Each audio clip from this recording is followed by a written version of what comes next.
GPA 5। আমি এখন স্কুলে।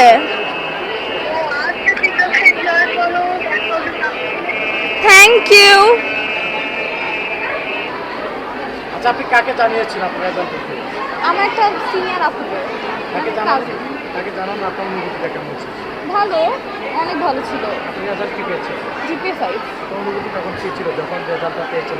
প্রথম আমি এক্সপেক্ট করতেছিলাম যে গোল্ডেন না পাইলেও GPA 5 পাবো, বাট যখন আমাকে স্ক্রিনশট দিয়ে দেখাইছে আমি ফার্স্ট একটু অবাক হয়েছি যে আসলেই কি, কারণ এবার শুনতেছিলাম অনেক কড়াকড়িভাবে চেক করছে, বাট আমার বাবা বলতেছিল যে তুমি যদি লিখে থাকো তুমি পারবা। তো যেহেতু আমি লিখছি সো আমি পারছি।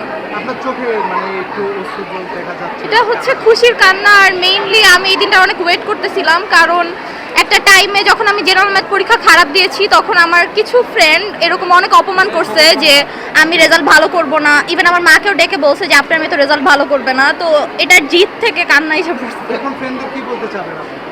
ওরা আমার চেয়ে খারাপ করছে, বাট এটার জন্য আমি খুশি না, কারণ আমি ভাবছি দুজন একসাথে সেলিব্রেট করব, যতই ও আমাকে নিয়ে খারাপ বলুক, বাট ইনশাল্লাহ নেক্সট টাইম ভালো করবে। আর ফোন যে যাকে দিয়েছিলেন মানে তার অবদানটা যদি একটু বলতে।